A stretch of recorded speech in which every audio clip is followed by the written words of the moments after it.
课。好，那这礼拜因为礼拜四就是放假嘛 ，OK，那下礼拜二因为我出国开会，所以没有课 ，OK，那下礼拜四会有一个 TA 的 homework 的一个 session，OK，跟大家稍微讲一下这个 schedule。好，so we're back to our mass speech recognition system. Okay, we'll start. Again, repeat. I think we talked about this quite a bit of time. So our mass speech recognition system, if it poses a probability problem, basically we're trying to find a set of words that maximize this probability. The positive probability of giving a wise observation probably is the word sequence. So you cannot do that. So would effectively using Bayes' rule to flip the conditional sign, so it becomes probably a y given w. That's probably a w. This is a scanned version of an overview of statistical ASR approaches. So when the signal comes in, you do what we call the front-end parameterization. Okay, people call it feature extraction or representation, or whatever you like to call it. Basically, you get a sequence of parameterized speech waveform. Okay, in our case, right, MFCCs, right, these are just a set of sequence of MFCC. Okay, the acoustics model. Okay, well, for each of the we'll talk about that. For each of the phoneme. Okay. Every language, every word, right, has a finite set of phoneme that construct the whole word space. Right? So each of the phoneme has an acoustic model. Okay? The acoustic model is going to take this as an input. Okay, look at what are the most probable set of sequences. Okay, out of these phonetic sequences. Now the word also comes in. This is a language model. A language model is going to modify the probability that comes out of the acoustic model. Right? So you have language model that says, okay, what's the probability of this particular words, or set of sequence of words? Basically, try to enumerate all possible kind of sequence of words. That's where the language model gives you the probability of word. This acoustic model gives you probability of y given w. Now what's left is basically trying to find a set of w such that this probability is the largest. Right, so and repeat, the usual statistical automatic speech recognition system has broken up into three parts, right? Feature extraction, okay, front-end parameterization. In our case, MMCC are a set of good features. Acoustic model, basically each of the phoneme will have acoustics model. Acoustics model basically tells you the probability of you seeing the set of sequences when you're saying that particular R, E, U, A, O. Okay, so that's acoustic model. Then you have a language model that tells you, okay, the probability of that actual sequence of word that you will see. Okay, so this probability, once you can compute, the two multiply, then you're trying to find the probability of y given w and probability of w, the largest one. Okay. Okay, front end we're calling feature extraction, MFCC plus delta and delta, usually 39 coefficients. Acoustic model, we'll talk about that. The particular model that we'll use to model the acoustic model is the Hiter-Markov model. Okay, we'll have each phoneme that being parameterized by a Hiter-Markov model. Okay, this is the most basic, the most sort of a foundational model that we'll teach in ASR. Okay, it's a very important model. You should know it by heart. It's very important. Hiter-Markov model. Language model, okay, statistical model word sequence, the particular model that we'll use in ASR usually is called N-gram model. We'll also talk about that. Okay, so ASR, recognition of a sentence. Sentence is composed of a sequence of words, right? So W equals W1, W2, all the way to W sub n, right? Sequence of words. Your observation are set of MFCC acoustic features. So go from Y1 to YT, right? Note that T and N are two different indices. I mean, the length of words, not the length of sequence. Right? The length of sequence depends on how you extract the windows and all those MFCCs. These are just number of words. So the idea is, given a recorded sentence, is what is the most likely word sequence, right? So this is the fundamental probability equations to try to do mass speech recognition, right? So index on the W does not generally directly map to the index of the Y. Okay, so they don't just map one to one. Okay, the one to many also they're not deterministic rule, because every word takes different durations of the set of sequences of MFCC correspond to that particular word. Right, so this mapping generally is quite a loose mapping. Okay. So how do we implement this kind of equation? P of W we call a priori probability of the word sequence by a language model. This is independent from the speech signal that you hear. So imagine grammar, right? Everybody knows English has a grammar. That grammar is language dependent, okay? Regardless of whether you speak it, you hear that sound, the signal. That language, that particular structures of the word that's being used in that language, we call it a priori probability. Okay. Now, every word, if you want to do an acoustic model, then first is converting to the phonemes, because phonemes are the way we pronounce the word, right? Word is written, okay? When you turn them into phonemes, it becomes how you hear that word and you write it out, right? That's phoneme sequences. And how do you convert the word into phonemes? We call it a lexicon, okay? It's called a dictionary. Basically, it's a pronunciation dictionary. It tells you this word is pronounced this particular way, okay? And that particular way are basically a sequence of phonemes. So for example, you have a large table that tells you this basically is 3 different phonemes, right? Okay, so 3 different phonemes put together become the word called this. Okay, so you have a large dictionary, okay? Usually they're handmade, okay? So somebody will has to give you this particular dictionary, okay? For this word, for all the English word, it has a corresponding sequence of phonemes. If you have Chinese, then you need to have the Chinese lexicon. Okay, Taiwanese Mandarin versus Chinese Mandarin. Okay, there are 2 different Mandarin. Their lexicon may be different. Okay, UK English versus American English. This lexicon also may be different. Okay, so somebody has to pre-make that lexicon for you. Okay, so for some point at some point I was joking, right? Once you learn the models is easy. Well, you have all the tools, just click and it'll run. The most difficult part is you may not have this lexicon, okay? Because somebody needs to give you that. Also, the lexicon has the word, does it cover all the words? It may not cover all the words, right? So there may be some words that are not in your lexicon, okay, not in your dictionary, that you may not be able to handle the decoding of that. That's some of the practical implementation problem when you're running ASR. But anyways, lexicon in our course, assume it's always available, it's given, independent of the speech signal as well. Usually they're pre-made and largely from linguistic knowledge. Okay. For each phone, right, then we assume there's a unique statistical model, okay, it's called acoustic model, that try to represent those phonemes. In that particular statistical model we'll teach is called Hitler-Markov model. Then for each word in the sentences, you can think about it as a concatenation of this statistical model representing each phoneme to recognize a composite model, which is the sentences. Right? So every phoneme is a Hitler-Markov model. Every word is a composition of phonemes. Every sentence is a composition of words. Okay, so you can imagine basically what you're trying to do is to start combining all this statistical model all the way down to the end of the sentence and trying to find which sequences out of all possible sequences of phonemes that's most likely. Once you identify that, okay, then you identify the most possible word. Okay, so that's very conceptual. Let's try to understand that. Right, so we really only have the acoustic model operationally on the phone. Okay, we have the dictionary tell us putting all these phones together becomes a word. You have a sentence, a language model again tells you putting all those words together become a sentences.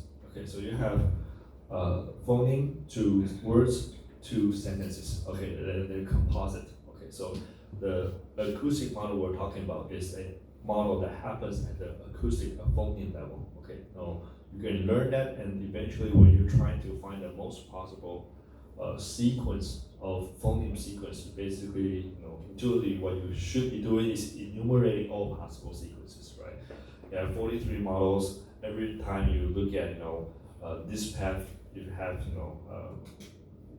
43, combinatorics, right? So all these paths, you have to enumerate all of them to make sure you can pick out which path is the largest. Of course, that's not feasible. We'll talk about an issue to handle that, but in your mind, that's basically what ASR is. Okay, the phoneme level, you have the acoustic model.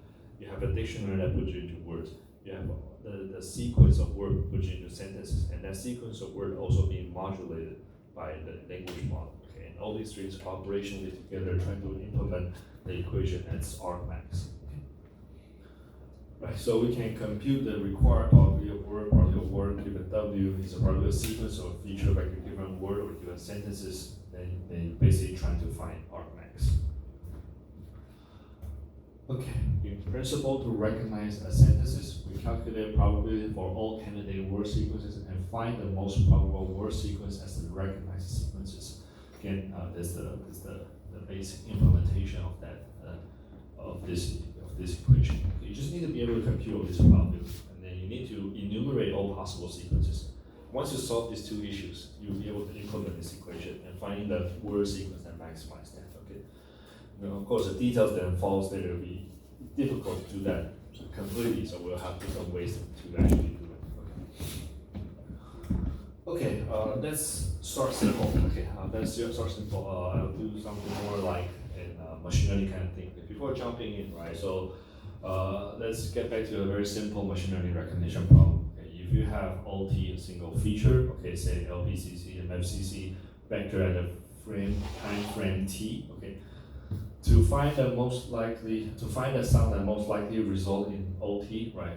We need first probability of OT given lambda I, right? This is each of the sound classes, say for example, different sound, different word, different whatever class candidate. So you need this probability of the observation you see given all the models that you have. Okay. Okay, how do you represent probability of OT given lambda I? So again, there are infinite number of possible data values OT can take, right? It's MFCC, so it's continuous value. Okay. So you cannot, theoretically, there are infinite number of values for the probability of P of OT given lambda I. So you cannot do it like a table. You cannot say, okay, under the sound class R, okay, let's look at my feature, okay, value. If it's that particular value, then it has that probability. Okay. You cannot write it up as a table, right? Because there are infinite values of OT that you can that any MFCC features can generate. So theoretically, is it possible to store actual probability mass for this infinite number of values? What to do in machine learning, we know there's a trick we can do. We assume this probability, right? This PDF, right, assumes a parametric representation. Right? It assumes it follows a particular PDF. Okay, so assume a parametric representation of the probability distribution. If it's a parametric representation of this PDF, then we just need to estimate finite number of parameters, because again, you don't need to store all the values. You only basically say, okay, all these values become a functional form. Okay, a function depends on certain parameters. So what you need to do is estimate the parameters. You don't need to actually know every probability values for every features for that class. Okay, so parametric means a functional form, a compact mathematical representation. That's simple. You can say, okay, this probability of OT given lambda, this particular class, is a PDF, okay, continuous value PDF. Specifically, we assume it's Gaussian distribution. Okay. Once you assume it's Gaussian distribution, okay, we parameterize this Gaussian distribution. Basically, you only need to estimate the parameters of the Gaussian distribution. So Gaussian distribution only has two kinds of parameters, a mean and a variances. So once you have these two, you can compute the probability of the observation under that model using the Gaussian distribution. So it's a trick, right? In machine learning, we know this is a trick. You take a statistical approach to do decision making. Okay, that statistical approach will require you to compute this probability, but this probability for the class is too difficult, too many values that you can store for OT. Cannot do it as a table, so you say, okay, this probability is a continuous value, it follows a PDF. Okay, that PDF is parameterized. So what I need to know is the parameters of the PDF. I don't need to know the probability of the PDF. I need to know the parameters of the PDF. Once I know the parameters of the PDF, I can compute this probability. Then once I can compute this probability, I can perform my machine learning test to find the one that's most probable. Okay, so the logic flow looks like that, right? And training, or now this we call learning, right? You can estimate the parameters for each Gaussian, for each of the word or for each class from data. Then once you've learned that, you can do inference. So Gaussian model distribution, okay, in the multivariate sense, right, MFCC, there are 39 coefficients. So probability of O given lambda I equals a normal distribution. Right? Observation, mean vectors, covariance matrix. Right? So we can say this particular P of OX given lambda is this form, right? It's 1 over square root of 2 pi k, determinant of the covariance matrix, exponential minus 1/2 observation vector minus the mean vector, right? Inverse of the covariance matrix. So again, observation minus the mean vector to a transpose. Okay. Think about this. Let's make things simple. Now we in order to compute the probability, we just need to know mu and the covariance matrix. Once I know these two, I can compute the probability using this equation. Okay, so parameterized representation. Okay, making our distribution only depend on parameters. We only need to estimate the parameter to be able to compute the probability. Okay, so how do we estimate these two parameters from data? Two ways. Okay, one, I don't know if I have derived this, but you can easily derive that. Okay, one is get a sample mean, right? A vector mu I equals 1 over n, like sum over all your observation, and take an average. So your average becomes a mean. Okay, we know this is a good estimator, it is a maximum likelihood estimation as well. And we know sample mean always converge to the actual global mean, right? The population mean. So this is your sample mean, the thing you can actually compute. This is the PDF's parameters. These two will equate to each other when the n goes very large, right? So we can use this sample mean to estimate the mean vector. You can use a sample covariance metric to estimate the covariance metrics in the PDF. So basically, this estimation is what we call learning. Gather the data, compute a value, use that value once it's learned. Okay, put that value back in this mu. Compute the covariance matrix. That's the value that we use for UI. Then those values are then learned here. Then after those values are learned or trained, you can easily compute the most likely probability model. Right? For each of the lambda I, you have a covariance matrix and a mean vector. Just plug in. Okay, all the different models, parameters, and compute this probability and find which one is largest. And you pick that one. Right? So, okay, yeah, these are maximum likelihood estimates. Okay, the problem with Gaussian distribution. Okay, Gaussian distribution is a good model if the data or your features is really distributed in an ellipse. Okay, meaning it has a single mode. Okay, there only one part of it has a peak. Everywhere else always decay. Okay, if your feature distribution really do look like that, it's a good Gaussian distribution. Okay. And usually that kind of parameterized distribution assumption is not good for speech data, speech features, and for most common real-world data as well. Okay, but people use it a lot. Okay, the reason why people use it a lot is the thing you probably learned back in the probability, the central limit theorem. Okay, because once the data is large, once the number of samples is large enough, by proper standardizing that random variables, it's kind of start to look like Gaussian distribution. Okay. Because that central limit theorem, everybody likes to use Gaussian distribution. But Gaussian distribution generally for speech data is not a very good probability to parameterize the feature distribution of the speech. Okay, and so be clear, right? So in machine learning, it's always you assume a particular particular parameterized functions, and then you try to estimate from data. But that first assumption is given by engineers. Okay, whatever you pick, you have a particular way to solve that. Okay, so the picking of particular PDFs, okay, is very crucial. Okay, if you pick Gaussian, you can still estimate the mean and variances, but may not be very good. So the performance will actually degrade. Okay, but if you pick other distribution, then you have other ways to estimate the parameters. Then may be a better meaning the performance may be better, the recognition performance may be better. Okay, so another way to parameterize that probability of OT given lambda is to assume that distribution is a mixture of Gaussian, okay, not just a single Gaussian, as a multiple Gaussian. So the idea is simple, okay. Assume this probability distribution is actually a mix of k number of Gaussian distribution. Each of the k Gaussian distribution is chosen with a probability, or we call the mixing weight for the jth Gaussian, right? So P of GJK given a particular model, okay, equals CJK, okay. So k mixtures for each one of them. There's a probability of picking that one. So the probability of the observation for each of the kth Gaussian, right? Once you know which kth Gaussian you pick, it's just a normal distribution. Okay, so they're a mix of k Gaussian. Each one is a Gaussian distribution. Okay, within the distribution, there's a probability of the weighting of this versus the other, right? Sum of all those weighting needs to add up to 1 because it follows the probability rule. Okay, so basically, each of the kth is a Gaussian. Okay, sum of all the kth weight equals 1. Okay, the weight tells you how how sort of what's the contribution of that Gaussian in the whole Gaussian mixture model. So the entire distribution now can be written, right? Still, we're trying to compute this probability. We are trying to parameterize this probability, right? In the previous slide, we can see let's parameterize this as Gaussian distribution. We think this is not good. Okay, let's re-parameterize this Gaussian, this probability as this distribution. Okay, sum from k1 to n different Gaussian.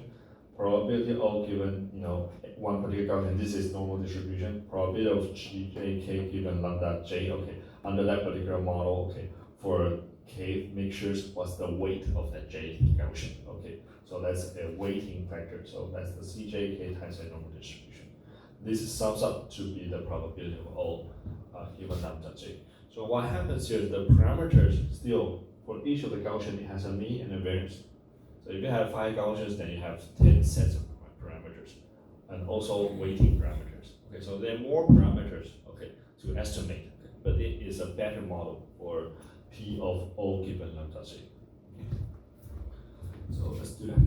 So a mixture of Gaussian, okay, we call the Gaussian mixture model can represent non-elliptical probability density function. Okay, and then assume M, right? The number of Gaussian is large enough. The Gaussian mixture model, in theory, can represent any arbitrary probability density function. Right? If n is very, very large, then you have infinite number of Gaussian within a Gaussian mixture model. That particular model can actually, once you learn, it actually can approximate any distribution function. Think about that, right? This is an example of Gaussian mixture model with n equals to 3. Right? So this itself is a model. Within each mixture, it is a Gaussian. It has a mean, it has a standard deviation. This has a mean, has a standard deviation. This has a mean, standard deviation. The weight of this versus this versus this. Okay, all this thing again sums up. So all the area under this thing sums up to 1 still. So follows the axioms of the probability. So this is a Gaussian mixture model. Is a model. Is a probability distribution function. It has more parameters. Okay, compared to a single Gaussian where only mean and variances. Now it has mean and variances across all different Gaussians, and also the weighting of each of them and make them sums up to 1. Okay, so it's a model that has a lot more parameters, but it has more flexibility of model any arbitrary distribution. Okay, so prior to, we'll see this prior to deep learning age. Okay, Gaussian mixture model is the go-to model to model a lot of this distribution because it has this flexibility. And the deep learning comes basically replacing the GMM effectively because those nonlinear functions that use in deep learning has more effect. It's more effective in terms of modeling any arbitrary distribution. Okay, deep learning really helps in that case. Okay, so the Gaussian mixture model prior to deep learning basically plays that role, trying to model any arbitrary complex distributional function by deciding number of mixtures and then try to estimate the parameters. Okay, Gaussian distribution. Okay, now we have a simple ideas, right? So say we have a feature, right, and we want to identify whether it's from a particular word or a class. Okay, we can say let's try to compute probability of OT given lambda. Right? Now that probability of OT given lambda, find the lambda I such that this is probably the largest to do your recognition. Now how do you do this? You don't know, you cannot do the whole story of the probability. So what you do is assume a parametric version. Okay, now you can assume the simplest co-Gaussian. Then you need to estimate mean and variances. Okay, then you look at it and say, Gaussian is not a good, it's not a good fit for my speech data. I use a mixture of Gaussian. Then once you have that, you can estimate. We'll talk about how to estimate later. You can estimate the parameters of Gaussian, mean variances of each of the mixtures and their mixture weight. Once you've done that, you can also do a recognition. Okay. But the problem here gets back to speech, right? It's a sequence of acoustic vector then with a known length, right? Because my I don't know, you can speak with 5 frames, I may speak with 10 frames. They are all R. Okay. So when we have Gaussian mixture model, it's modeling per frame the feature value distribution. Okay. It doesn't handle the temporal differences. It doesn't handle the temporal variability that could exist for each of the class, right? So we actually need a model that actually can compute OT, the sequence of the feature given this sound class. The total length T is unknown. Okay, time duration is unknown. There's some variability in the time duration. Because my R is not the same R as yours. Sound the same, duration is not the same.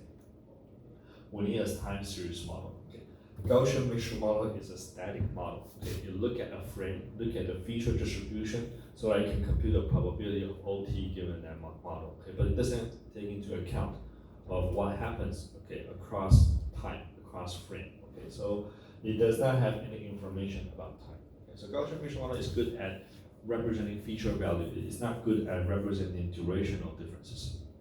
We need some model that actually will be able to take into account these two things simultaneously. So that comes at the Hidden-Markov model. I'll talk about introduction, kind of high level understanding of this model first. Okay. Hidden-Markov model is a generated model, okay, for the speech signal. Okay, that means we actually model the joint distribution. Okay, we model the actual distribution function of the speech sound. Okay. Again, still remember we're trying to come up with a model for P of OT given lambda, right? It's an acoustic model, right? We need this to be able to compute the argmax. Okay? So we're trying to come up with a model for P of OT given lambda.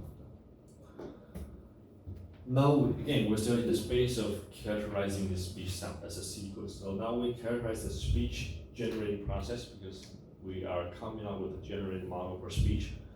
We imagine the speech generation process is a parametric random process. Okay, so it's not just any random process. Okay, it's a parametric. It means we give it some parameter that describe how the model is being generated, how the speech sound is being generated. So we only need to estimate those parameters so that I can fully understand my speech generation process. Okay, so imagine, okay, in speech we can imagine a model trying to represent the dynamics, the temporal variant dynamics of the spectral parameters FCC statistically, right? The temporal variant dynamics of the spectral features. Okay, the spectral feature per class is varied. The temporal durational per class is also varied. Okay, we need a model that kind of handle these two things into account. It's why we call random process because it's a randomly. So that's why there's variability involved. There's some randomness in terms of a sequence generation. Okay, so we can imagine speech is a random sequence generation problem. Okay, so we need to find a model that be able to characterize that sequence generation process. So think of Hidden-Markov model. It is a random process model, parameterized, okay, that generates data. In this case, we call data as acoustic features, MFCC per frames. The structure of the model, okay, we call it the random process. It's defined, okay, with some parameter by a sequence of finite number of states and the transition between them. And the states and the transition are going to specify by probability. Okay, so things will roll in time. Okay, depending on which state you're in, it's going to jump into another state. How it's jumping into another state depends on certain probability. Okay, so using this kind of a sequence state transition, okay, probability as a way trying to model the speech sequence generation process. Okay, so Hidden-Markov model, think about it is a random process model that's defined by the finite number of hidden states and transition between them. Okay, and we can imagine this transition, okay, between states happen according to a set of clock rate. Okay, so again, in your mind you should think of it as a machine, right? There's a clock. Every time it ticks, okay, it's going to go into one of the state. Okay, why is it going on the state? Because it has a probability of coming from state 1 to state 2. Some probability of coming from state 2 to state 1. Okay, there's some probability guiding that process. Okay, so every time a state transition occurs, once every clock period, usually predefined, the model generates a new data. In this case, we call them features. Okay, according to some probability distribution associated with that state. Right, so you can imagine a system, right? Some computer or some system. It has an internal clock. Okay, the clock will have that system have states. Okay, every time a clock ticks, the system changes states. Okay, once you're in that particular state, okay, you have a probability of generating some features that you see. And those features are speech features. The reason that you're in one of those states is because you're transiting from a previous state to the current state with some probability according to a clock rate. Okay, imagine you have a random process system that looks like that. Okay, that system we call it Hidden-Markov model, and we use that Hidden-Markov model assumption trying to model the speech generation process. Okay, there's some internal state within you going through state 0, 1, 2, 3. Within each state 1, 2, 3 is going to emit some features. Okay, the features are the things that we compute, are things that we observe. Those are MFCCs. Now we can imagine generating R have a system like that. Generating U have a system like that. Generating E have a system like that. Okay, so we just need to learn the parameter of this system for each of the phoneme. Okay, to be able to compute the P of O given lambda. Right. So that's the whole sort of high-level understanding of Hidden-Markov model for utilizing speech. We call this kind of Hidden-Markov model doubly stochastic. Okay, there's a state transition probability. Okay? Because this state transition probability attempts to capture the durational variability in speech. Because there's a probability you're going from 1 to 2 to 3. Okay, because it's a probability. It's not deterministic. You don't always go from 1 to 2 to 3. Sometimes you go to 2, sometimes you don't go to 2. Okay, there's a probability going or not going. Because there's a probability of going and not going, so when you have the starting state to the ending state, that duration is variable. Right? So we call this kind of Hidden-Markov model has the ability to model durational variability. Things can have of the same class, but they may have different duration. Okay? Another is output probability, model the spectral variability in speech. It's also stochastic, right? We model that as Gaussian mixture model. Per frame, okay. Let's look at per frame, the feature, you look at that and look at the probability of you seeing that feature, okay. Then we model that probability as a Gaussian distribution because not every R in state 1 for every person is the same. So we have to model them as, again, stochastic, some distribution kind of thing. So there's a durational variability that's going to be captured somewhat by state transition probability. There is a feature value differences, okay, per state for each of the class. That's going to be modeled by the output probability, or we call it emission probability of the Hidden-Markov model. So you can think about this, right? So if you have a Hidden-Markov model going from one state 1, state 2, state 3, state 4, state 5, every time you go from state 1 to 2, there's a probability. It's called transitional probability. Staying in state 2, there's a transitional probability. Going to state 3, there's a transitional probability. Every time you're in a particular state, there's a probability that you're gonna see this observation. Okay, so what we need to do is basically estimate all these parameters. Okay, and then imagine, okay, your R is being generated from this model. Okay? When R is generated from this model, then we can look at, at the testing, we can look at a feature that come in and say, okay, which model will best describe the set of sequences I see? Okay, is it being generated by R model, or is it being generated by E model, or is it being generated by U model? Which one is the largest? Then we pick that one as the recognized word. Okay. So this is the concept of the recognition of the ASR. It's still a classification problem, but the model behind that is a doubly stochastic problem. Okay, it's a doubly stochastic model. It includes parameter that talks about transitional probability in terms trying to model the durational differences. And there's an emission probability usually captured by Gaussian mixture model that also try to capture the feature value differences, okay, for any single class. And the class is being built upon either word or built on phonemes. Okay, so it's a discrete set of models that we can train to learn. All right, state transition probability, output probability given a state, what's the probability of being seen that feature vector. Okay. So again, this is a high level. I want to start drill down a little bit deeper. Okay. So more introduction. So think about it. Parametric statistical classification problem in machine learning. You want to classify or recognize between two classes using features. First, you can assume feature X in class 1 follow a specific distribution, right? Feature X in class 2 follow a specific probability distribution. Okay, then you parameterize your probability. Right? Probability distribution can be parameterized by, say, for example, Gaussian distribution. Okay. Then you have parameterized version of this thing. Right? So for each class, like C1 and C2, right? There are two different classes. You collect data, right? This is your assumption. Okay. This is the thing you actually see in real life, right? You collect the data. Okay. So you have you have two classes. You assume they follow a particular Gaussian distribution. You go out, collect your training data, they follow this way. Okay, then you can estimate means and variances from here. Right, you can estimate means and variances from the training data.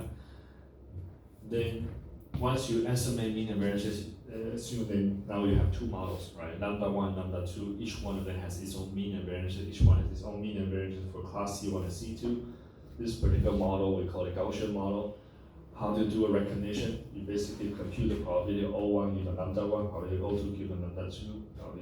This is your testing case. Okay, this is your underlying distribution. Okay, now compute is this more likely coming from C1 or more likely come from C2. Okay, if this is bigger than this one, you say come from C1. Not this is if it's more like C2, then you say C2. Right? It's a very classical setup of a machine learning problem. Now, in this case, the problem is set up so that I'm going to do a classification with a fixed set of features. I assume the model is Gaussian model. Then I compute which probability is largest to be able to do my recognition. In Gaussian mixture model, we say, okay, Gaussian is bad. Okay, I don't think Gaussian is good. So we say, okay, let's assume, okay, your C1 and C2, they shouldn't be Gaussian distribution, but data I collect doesn't look like Gaussian. If you fit a Gaussian, it'll look something like this, but it probably fit better as a Gaussian mixture model. Then you can say, okay, let's try to fit Gaussian mixture model. Now we have additional parameters. Okay, we have to estimate from data. Once we have estimate all these parameters, then we can compute the probability. Okay, we'll learn about learning those Gaussian mixture model next time. It's more difficult. But, once you learn the models, right, you assume you have lambda 1, lambda 2 for class C1 and C2. Now the model of choice called Gaussian mixture model. Use training data to estimate the parameters, then compute the probability. Okay, the same probability. And now just the model becomes Gaussian mixture model. Okay, so you have two models, two Gaussian mixture models. If you have a sample that sits here, with a feature that sits here, then you just compute. Is this probability larger or this probability larger? Okay, if this is larger, then this is that. Right? So again, very simple idea of predicting this thing. Extending that to a hidden Markov model is the same kind of idea. Okay? You have a set of data, you have a set of features. Okay, I want to have a model. Okay, to represent that. So hidden Markov model is nothing but extending the concept of that particular model over time. That's it. Okay? So imagine you have a sequence of features. Okay, you say each one of them is Gaussian mixture model. Okay. What's the probabilistic model of this thing? Okay, what's the probabilistic model of this thing? So how do we go about model, a sequence of stuff where each one of them we can assume they are a Gaussian mixture model? If there's no relationship between any t plus t1 frame, okay, you're back to the square one, the static model, where you can use Gaussian mixture model to do everything. Okay? We call that static model, meaning it doesn't matter. Okay? If this versus this, they are independent and there's no connection. Then you don't need a time series model because time doesn't matter. Okay? Every time you look at this, every time you look at this, they are independent and they're the same. Okay, coming from the same distribution, static distribution doesn't change according to time. Okay, then you don't need a time series model. Okay, so even if you observe a sequence of feature, it doesn't matter. We treat each time point independent. What if time matters? Meaning there's some sort of relationship between t and t plus 1. And let's think about the hidden Markov model again, right? What it means is you still see a sequence of features, okay? Each one of them is a Gaussian mixture model, okay? But underneath why you see all these features, there's some underlying guiding process that's guiding the temporal progression of the features that you see. Okay? That means time between t to t plus 1 matters, okay? And what we mean in terms of hidden Markov model is because that particular model tells you, okay, there's some hidden states that you don't know. Okay, it's going to change between states. Okay, as time goes, it's going to change between states according to a probability. When you say it's according to a probability, that means there's some relationship between two frames. Okay, according to a probability, then once you're in a particular state, it's going to generate the thing that you see. So this frame and this frame, there's some relationship between them. Okay, and then hidden Markov model essentially is basically adding upon this hidden state. And we'll talk about a particular time series model is looking at. It's a Markov model. Okay, we'll talk about Markov model as well. So it depends on the previous time frame, the state transition, in order to model a sequence of features. So again, we slowly build up. It's the same idea as you have learning machine learning. Right? A single feature do classification, treat them as probability, can't do anything, so you do Gaussian distribution. Gaussian distribution is bad, so you do Gaussian mixture model. But now what you have is a sequence of feature, okay? Because this sequence of feature, they all correspond to a single class. There are 5 to 10 frames per R. Okay, E, there will be 3 to 5 friends per E. Okay, so their sequence of feature all correspond to the same class.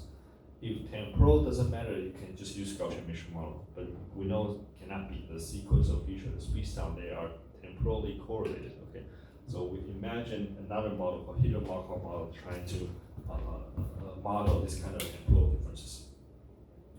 So again, Hitler-Markov model tells you, depending on which system you are in, you're going to see a specific Gaussian mixture model.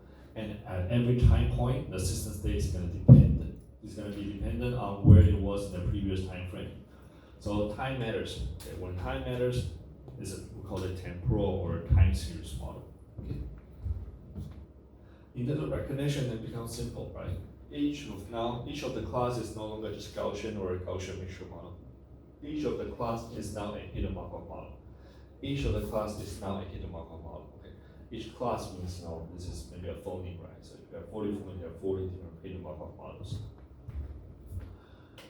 You just need to compute P of O given lambda I for each, right, to make the classification decision whether it's coming from this Hitler-Markov model or that Hitler-Markov model. Okay? So the whole machine learning approaches based on probability doesn't change. The only thing changes is what you choose as your model. Okay? Going from Gaussian to Gaussian mixture model later to Hitler-Markov model. And then if you're interested, we'll talk maybe to a very, very end of the semester, right? This Hitler-Markov model, every state you emit a particular distribution. If you model this distribution in Gaussian mixture model, that will be we call a traditional conventional ASR, okay, which you'll learn to implement. If you take this this probability distribution now becomes a DN distribution, okay, using that last layer of softmax to represent the distribution, now becomes a hybrid deep learning based ASR. Okay, so it just depends on what methodology you use to represent this distribution. To realize a ASR system, okay, and then in the lab, the one we teach is also we changes the Gaussian mixture model output to the more deep learning like output, and those tend to work quite well. Okay, but anyways, the idea comes from very simple: the finding the probability of O given lambda I, the acoustic model for each of the acoustic class. In this case, each of the phonemes, finding which one is larger to be able to make a decision. Okay. We cannot directly compute this, so we parameterize this. We need to parameterize this as a sequence of feature because the time matters. Okay, every sequence within across time frame, they have some relationship between them. Okay, and all these things combine into a particular model. Okay, so this is Hitler-Markov model. Okay, that's single word recognition in when you have a connected word, right? So you have phoneme as individual HMMs, then you have a word is a concatenation of phonemes. You have sequence, concatenation of words, which those words are concatenation of phonemes. So what you're doing is concatenation of a bunch of phonemes, right? So you have a lot of all these phonemes, again, need to concatenate it together to find the best sequence decoding, right? So anyway, at this particular time, and maybe you have 40 different phonemes. Second time you have 40 different phonemes. That is a path, this is a path, this is a path, this is a path. Okay, look through it until the end of the sentences. Which path, right, corresponds to the best probability, the largest probability. Then you say, okay, let's look at that best path. This is class 1, 5, 3, 4, that may correspond to A, E, U, and O. Then you can actually decode the entire sequence of word within the sentences. Okay, so we'll also talk about this later. The basic idea is still the same. You have fundamentally a phoneme or some subunits as a Hitler-Markov model, and you concatenate all of these things. Okay? But every frame, you still try to compute that probability of OT given each of the class. So in terms of GMN and HMN, this kind of ASR systems, the parameter space, okay, you have all these parameters you need to estimate. Okay. Pi I is the initial state probability. Okay. I tells you how many states your Hitler-Markov has. Okay. The system on, okay, there's no prior, so there has to be some, the first state, the initial state, what's the probability of me being 1 or 2 or 3, right? Aij, okay, going from I state to J state transition probability, that's a parameter we need to know for the Hitler-Markov model. For each of the states J, okay, for each of the state J, they are K mixture, right? So each of the states J, there are K different mixtures. So K different Gaussian mixture model. So for each state J, for the Kth Gaussian, it has a weight, it has a mean vector, it has a covariant matrix. Okay, so all these things, right, for I from I and j from 1 to n, k from 1 to n, all these things are the parameters we need to estimate for hidden Markov model. Again, it's a lot more than just Gaussian mixture model, a lot more than a single Gaussian model, and of course, because the model becomes more complex. It's trying to model the temporal duration at the same time the spatial, the feature value differences. Okay. Okay, let's go on. Alright, so we'll go into more detail about HMM. HMM is like one of the few modeling thing I'll talk in quite a bit of details in this course. Okay, just now make sure you go through and understand all the basics. Okay. So let's look at the basics of HMM. Okay, probably all given lambda. Let's take a step back. Okay, hidden Markov model. That means there is hidden, there is Markov model. Let's talk about Markov first, then we talk about hidden. Okay, so these are two different stuff. Okay. Let's talk about discrete time Markov process. Okay, so assume you have a dynamical system. Okay, at any time instance, this time is discrete or not continuous. Every time instance, so it follows a clock rate. So it's digital, so it's not analog time. Okay, it's digital clock time. The system is going to be one of the n state, 1, 2, 3, all the way up to n. At a clock tick, imagine you watch, the system undergoes a state change, okay, going from nt to nt plus 1. T denotes the time with a certain probability. Then let's denote the state variable as qt. Okay, here's a large assumption here. Discrete time Markov process assume the system is a first order Markov process. That means the probability of qt plus 1 in a particular state given your previous time in I state 2 times with prior qt minus 1 equal to j, qt plus to g, all these things, this conditional probability is going to be simplified just to this. P of qt plus 1 equals to j given your previous time step in the state I. Okay, so originally the probability should be like this, right? A dynamical system, like right now you're in state j. Okay, it should depend on all previous time point where you have come from to be able to compute this probability. Okay, but now we follow a very simple Markov assumption to say, okay, all these things don't matter. Only thing matter is the one time step prior. Okay, so we call first order Markov process. P of qt plus 1 equals j given qt equals to I equals to aij. Okay, we call this transition probability going from I to j. Okay. This aij is a state transition probability. Okay. Assumption is that this aij is time independent. Okay, so it doesn't matter which state sequences you're looking at the state transition, they are the same state transition probability. Okay. So first order Markov process simplifies this probability computation into a first order, only depends on the previous state. Going from I state to the j state, it doesn't care about anything prior to the previous state. So according to laws of probability, we know aij has to be greater than or equal to 0, okay, for all ij, because it has to be positive because it's a probability value. Sum over possible ways, okay, that you would land in j state coming from the j prior states, okay, it has to be equal to 1. Okay, so any ways I can go to I state, then all those things has to sum up to 1. Follow the kind of axioms of probability. Make sure it sums up to 1 as well. Okay, let's look at some simple problems. Okay, say for example you have a discrete time first order Markov system. Okay, what's the probability that the state at t plus 1, okay, qt plus 1 equals to j? Okay, so qt can be in any of the state, right? We're trying to ask the question. Okay, at t plus 1, okay, you're in j state. Okay, so that means qt can be in one of the I state. Okay, I can go from 1 to n, assume there are n total states. So the probability of qt plus 1 equals to j equals to probability of you in any one of the previous state, and you transition from that previous state to the current state, j state. Right. So sum over all possible ways you can get here times the probability of you transiting from that place to this place. Okay, that summation gives you the total probability now you're currently in this previous state.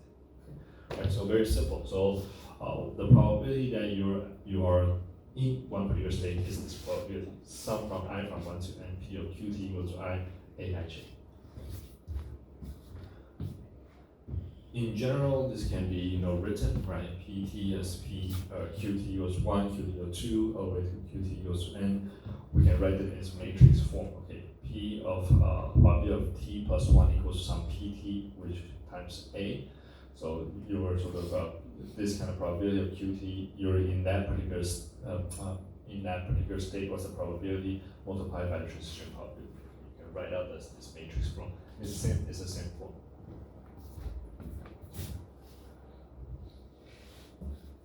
Okay, let's look at question 2. Right, that the previous question was the probability of you being in one of the state.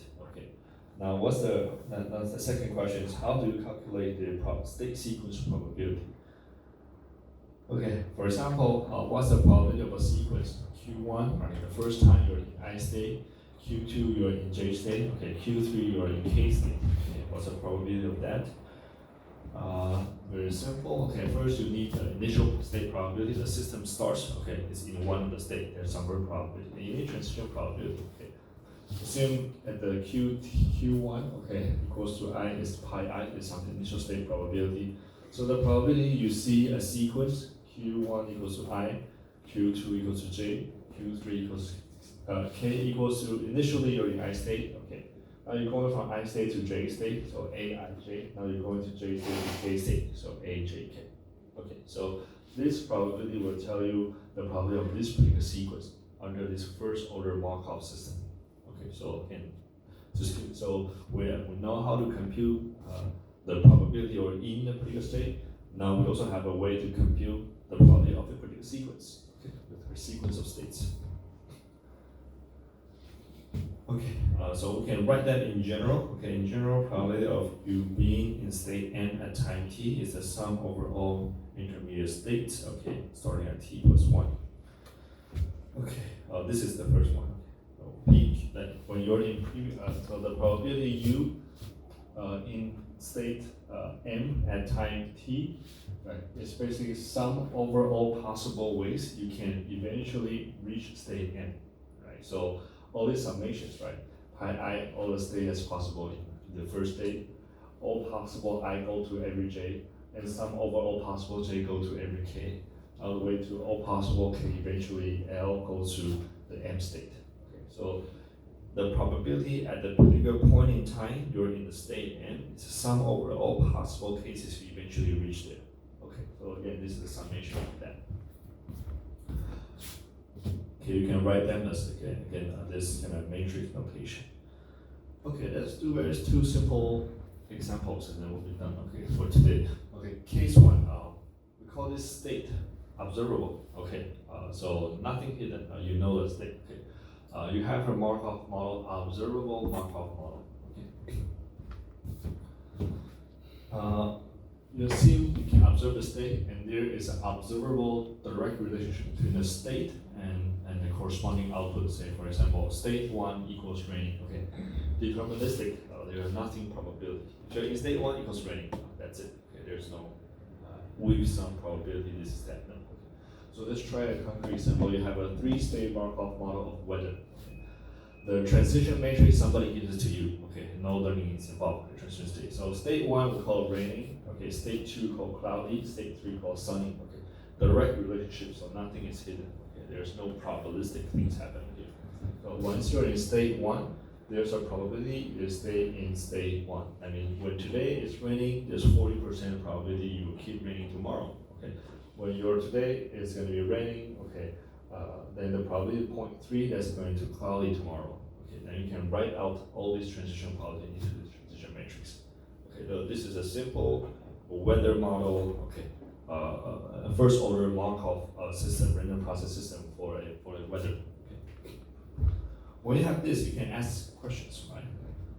What's the probability that the weather pattern is sunny, sunny, sunny, rainy, cloudy, right? Given this particular weather model. You have a weather model, somebody somehow trained for you, you know all the transition probability. Sunny, sunny, sunny, rainy, cloudy. So you need the P of observation given model correspond to the state sequence, right? 3, 3, 3, 1, 2. 3, 3, 1, 2, right? State sequence 3, 3, 3, and this one, this is 2. What's that probability? Okay, so 3, 3, 3, 1, 2, given a model. The model now is assumed to be a first order Markov model. So this probability, this joint probability now being factored into first order Markov assumption equals to probability of 3 given 3, right? Probability of 3 given 3, probability 1 given 3, and probability 2 given 1. Okay, you have all these things. Okay, and you just the first you just state probability of this, the rest of them you just read off, right? On your transition probability, right? 0.8, right, is probability of 3 given 3. Right? When you're in state 3, what's the probability you previously in state 3? It's 0.8. This is the probability you're in state 3, but you're going to state 2. Right? So once you have those probabilities, you just plug it in, and you compute. Right? That's A33, A31, A12. If you assume always, if your weather always starts sunny, then you pi 3 equals to 1. Okay, then the answer is 0.0192. Okay, now you can have given a weather model, a first order Markov model, given the transition probability, you can start computing the probability of particular weather sequence. Okay, what's that probability? Now question 2, right? Given that the state was in given that the system was in state I, what's the probability that it will remain in that state for exactly d days? Okay, so if you're in, say for example, weather, okay, what's the probability that it will remain in weather raining days for 5? What's the probability that it will remain raining for 5 days, for example? Okay, let's try to answer that question.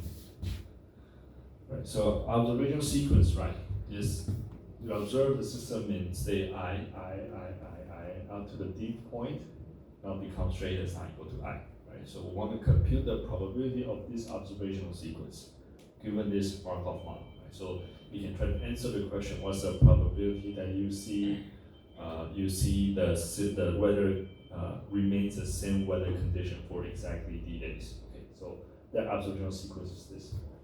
We observe d days and d plus 1 to become a different day. Okay, now I want to make sure, okay, we want to compute this probability O given model Q1 equals to I. So basically, probability O in Q1 equals to I given a model. So it starts in I state because you have to stay in I state. Okay, you need to stay in I state for d minus 1 day. So you multiply the transition probability d minus 1 times, right? Because you start in I state, you remain in one state, so you're transiting from I to I for exactly d days. Okay, then the last day you jump out, so the probability you transit to other state other than the current state is 1 minus AII. Okay, divided by probability of Q1 equals to I. Okay, it's this one. Get rid of this pi I, then you have AII d minus 1 minus AII. Okay, this is the probability that you remain in a single weather condition for exactly d days. So we'll also be able to compute, once you have this kind of Markov model, you can start answering various kind of questions about weather pattern, the probability of you being in a particular state, particular weather condition, and so on and so forth. Okay, we say this is the probability distribution of duration d in state I. Okay, it is exponentially decaying, right? So if you look at this, right, the probability you remain in a particular state for exactly d days, okay, because d is positive, this is a value that's less than 1, it's greater than 0, the value can only keep going decaying smaller and smaller. So Peter Markov model, or this kind of Markov model, because it relies on a first order Markov assumption, the probability you will always keep looping to the same state. As time goes, it at some point it's going to jump out. Okay, it cannot remain in a particular state for infinitely long time, because at some point it's going to out of the I state because of this probability computation. Okay, I'll quickly go through the second case, which is a little more complicated. Okay, we'll probably do it again next time, but I want to quickly walk through here. Okay. In case 1, we assume a deterministic relationship between state and observation, right? State 1 equals raining. Okay, state 2 equals sunny. Now state 3 is sunny, state 2 is cloudy. Okay, Here, what if the observation is the probabilistic random function of the state? Okay, that's where the hidden Markov model comes in. You don't know what's happening. Okay, there's distribution, you know. Okay, when the system in that particular state is likely, I see something.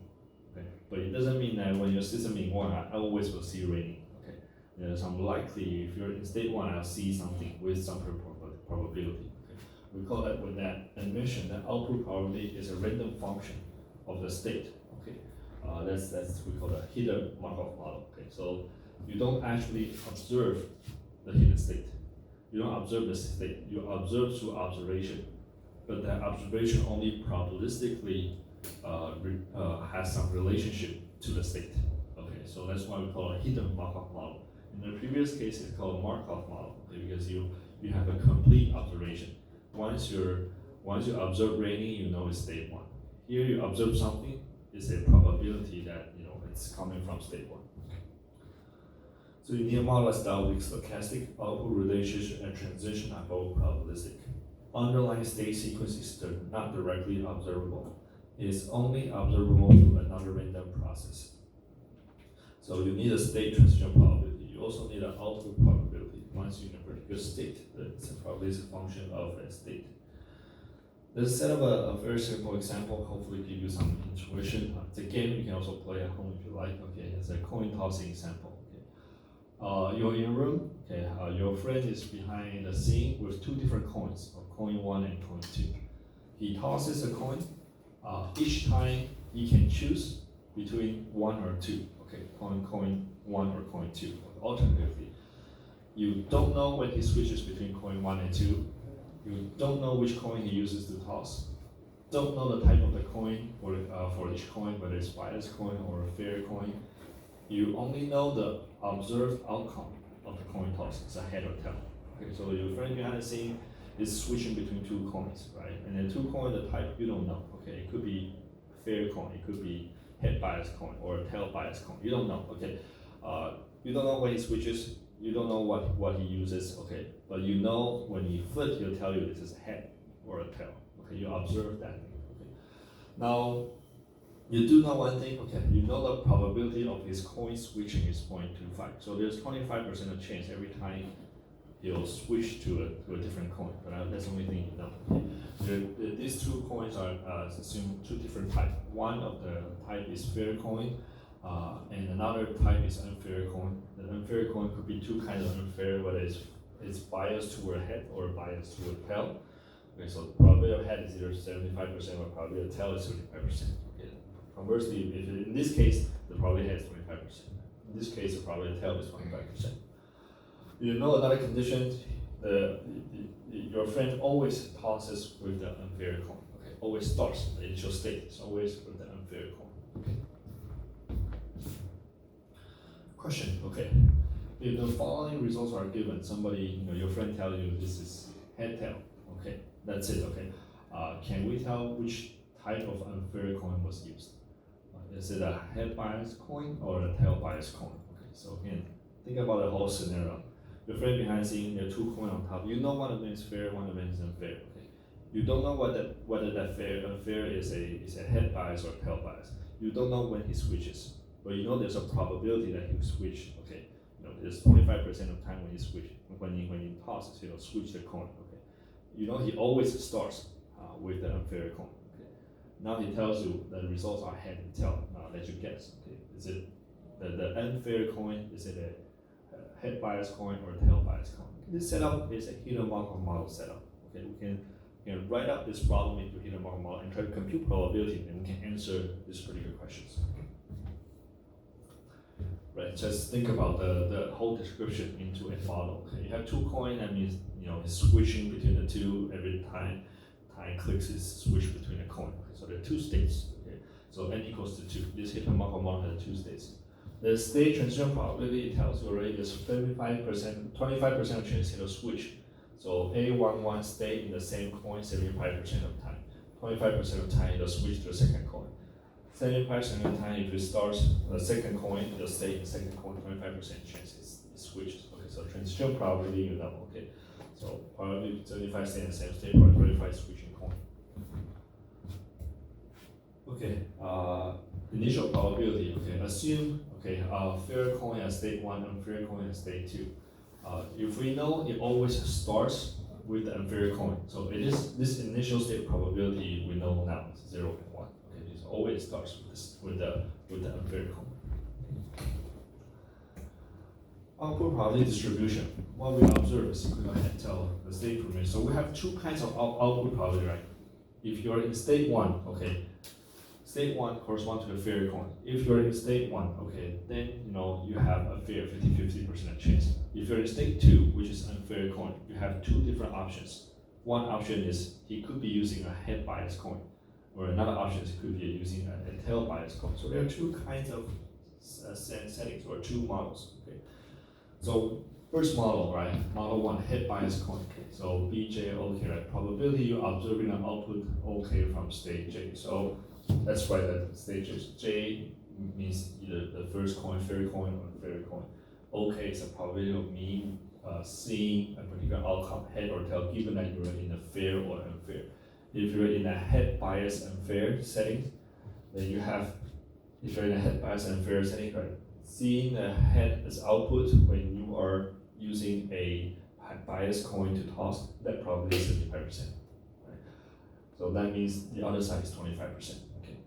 If you're seeing head and then you are in the state 1, which is a fair coin, okay, then that means 50%.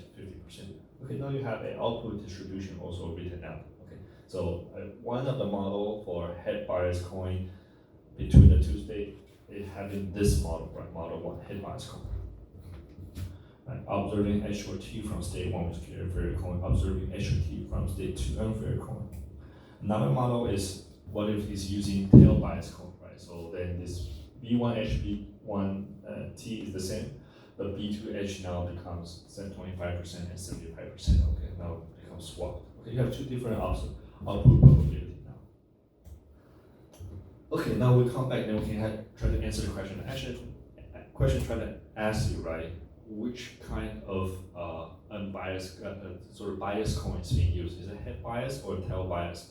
Now you know the head bias will have one set of parameters, which is one model. Okay, tail bias have another set of parameters. Now we just need to compute under this set of parameters what's the probability. Under the tail bias set of parameters, what's the probability? And look at it and which one is largest. You can compute, right? So now you have all the things you already have. You have the initial state probability. You know the transition probability, how he switches between coin. You know the output probability in the model 1, which is head bias unfair coin setting. Model 2, which is the tail bias unfair coin. Okay. Observation is head tail, right? Now we just need to compute probability of O given this particular model and the probability of O given this other model. So let's try model 1, probability of O given this model. So sum from I from 1 to 2, I J from 1 to 2. Okay, because J go from 1 to 2, right? Two different states. Okay. Initial state probability. When you're in I state, what's the probability when I'm in I state seeing a head, right? Head plugs in here. This is your outcome. Plugs in. Now the probability I can transit to J. Okay, two possible ways you can transit. You can transit to I. You can also transit the same state, right? If you 1 to 1 or 1 to 2, 2 to 2 or 2 to 1, right? This Aij. Okay. Then once you're in transited to that state, okay, there's a probability you see the observations given to you, which is the tail. Okay, we just need to multiply this probability out. Okay? And think about. They tell you head tail. Okay, this is your observation. Okay, what's the probability of my system generating head tail? The probability of my system generating head tail is initially it has a probability of using fair or unfair coin. Okay, now with that probability, if you're in that fair or unfair, me seeing first one is head, or me seeing the first one is head, what's the probability? Or when I'm using the fair or unfair coin, seeing the probability. Now I switch. Okay, there's a probability I switch. Okay. Either I switch or I don't switch. I could switch from fair to fair or unfair to fair or fair to unfair. Right? Those four conditions. So that's why you have four different summation that's happening here. Once you're in that particular state, and then you multiply by the second observation your friend give it to you. Okay, this problem. And you sum up all of this, So these are the total probability that this model will generate the observation that you see, which is head-tail. The rest of it just plug in. Okay, you plug in the numbers you have, some from J to 2, BJT, and so on and so forth. Okay, plugging all the values and looking at the reference numbers you have previous slides, and then this 15 divided by 64. Okay, that's the probability. Okay. Now moving on to the model 2. Okay, right. So model 2 is a tail bias coin for the state 2. Okay, so the only thing that's different is the output probability for the state 2. Okay, so again, you still do the same thing, probably all given lambda 2, and then you plug in, do all the things. This is 11 divided by 64. Okay, so if you are asked this question, okay, under this setting, which one is the most likely model? Basically, when your friend is tossing the unfair coin, is that unfair coin more likely to be a tail bias coin or a head bias coin? Now you can answer this question because one of them give you a larger probability. So it's more likely, okay, the observation that you see is more likely it's being generated by the first Hidden-Markov model of coin tossing. Okay, less likely to be generated by the second Hidden-Markov model of coin tossing. So because it's more likely to be coming from the first model, you say it's more likely he's using the head bias coin toss. Okay. Now look at this entire approach. Right? The state through this process was hidden. Okay, you actually never know. Okay, but now you have a most likely explanation of a hidden state. Okay, from only the observation. Okay, so you now know it's actually coming from, most likely it's coming from lambda 1. Okay, and later we can do more things. Okay, this particular setup, this particular problem setup helps you to answer, okay, which model is more likely to come from.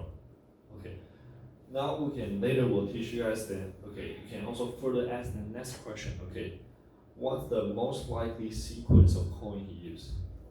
Is this fair, unfair, fair, fair, coin, fair? So we can also look at within the system, okay, this is the total probability that's coming from that system.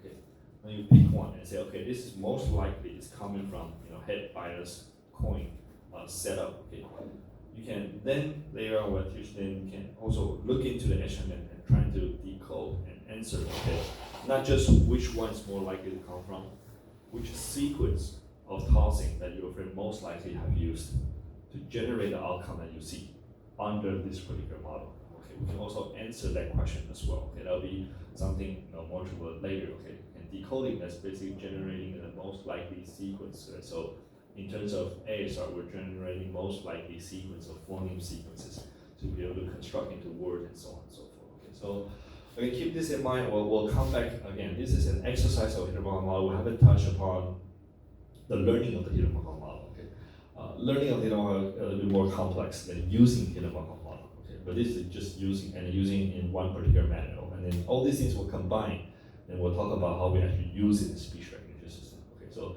let's get the Hidden-Markov model, so the basic concept straight. Okay, this is a dynamical system. Okay, as time goes, state changes. State, you don't know what it is, but what you know is observation is a probabilistic function of the state. Okay? The state transition is a probabilistic transition between the state. That transition probability is a first order Markov assumption. Okay, so it's a crucial assumption. Okay, that simplifies a lot of the parameters. Right? So first order Markov assumption, we assume output is a random process of the input. Okay. So when you are given only output, you will be able to identify first which model it comes from, the most likely model. Second, you also be able to decode which possible state sequence it actually used to generate this most likely observation. Okay, so that also will be the second part. Okay, just keep all this in mind. We'll all come back again. 我们今天讲到这边。